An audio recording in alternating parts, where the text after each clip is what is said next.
മന്ത്രിമാരായ എം.ബി. രാജേഷും P. രാജീവും MLA. എന്ന നിലയിൽ കുറെ കൂടി മെച്ചപ്പെടാനുണ്ട് എന്ന സൂചനയാണ് മാതൃഭൂമി കോർ സർവേ ഫലം പറയുന്നത്. പൊതുമരാമത്ത് മന്ത്രി മുഹമ്മദ് റിയാസ് 18ാം റാങ്കിലാണ്.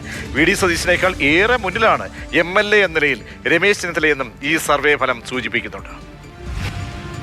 പി. രാജീവിന്റെ മണ്ഡലം എം.എൽ.എ. എന്നുള്ള നിലയിൽ കളമശ്ശേരി പി. രാജീവിന് എത്ര മാർക്ക് കൊടുക്കുന്നു? 66.24. മന്ത്രി എന്ന നിലയിൽ 5ാമതുള്ള പി. രാജീവിന് എം.എൽ.എ. എന്ന നിലയിൽ റാങ്ക് 76 തദ്ദേശ ഭരണ വകുപ്പ് മന്ത്രി എം.ബി. രാജേഷിന് കുറെ കൂടി ആശങ്കാജനകമാണ് കാര്യങ്ങൾ. എം.എൽ.എ. എന്ന നിലയിൽ 77ാം റാങ്ക്. മണ്ഡലമാണെങ്കിൽ എങ്ങോട്ടും മാറി മറിയാമെന്ന സ്ഥിതിയിലും.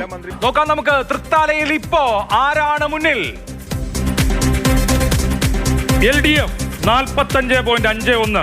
തൊട്ടടുത്ത് തന്നെയുണ്ട് UDF 43.01. മുഖ്യമന്ത്രിയും കെ രാജനും കഴിഞ്ഞാൽ മന്ത്രിമാരുടെ കൂട്ടത്തിൽ മികച്ച റാങ്കിംഗ് ഉള്ള എം.എൽ.എ. മുഹമ്മദ് റിയാസ് ആണ്. 76.43.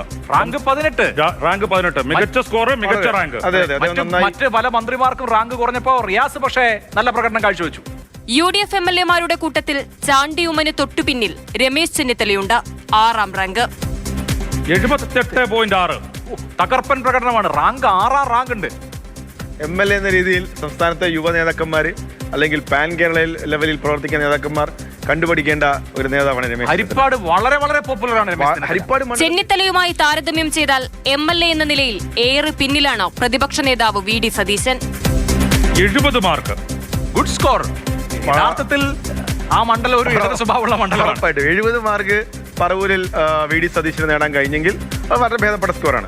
KPCC അധ്യക്ഷൻ സണ്ണി ജോസഫിന് 52ാം റാങ്കുണ്ട്. പീഡനക്കേസിൽ പ്രതിയായ പാലക്കാട് എം.എൽ.എ. രാഹുൽ മാങ്കൂട്ടത്തിൽ ഏറെ പിന്നിലാണ്. 54.7 മാർക്കേ ഉള്ളൂ. റാങ്ക് 122 ആണ്. ഈ വിവാദങ്ങളൊക്കെ വന്നില്ലായിരുന്നെങ്കിൽ ഒരു പക്ഷേ ഉയർന്ന മാർക്ക് റാങ്ക് ആദ്യ 10ലേക്ക് വന്നേക്കുമായിരിക്കും. രാമചന്ദ്രൻ കടന്നപ്പള്ളിയും ദലീമയുമൊക്കെ 100ന് മുകളിലേക്ക് റാങ്ക് പോയവരാണ്. അന്തരിച്ച എം.എൽ.എ. കാനത്തിൽ ജമീലയുടെ ജനപിന്തുണയും സർവേയിൽ വ്യക്തമായിരുന്നു. 71.8. ഗംഭീരമായ മാർക്കാണ്. സംസ്ഥാന തലത്തിൽ 35ാമത്തെ റാങ്ക് കൊയിലാണ്ടി എം.എൽ.എ. സംബന്ധിച്ചുണ്ട്. News desk Mathrubhumi news.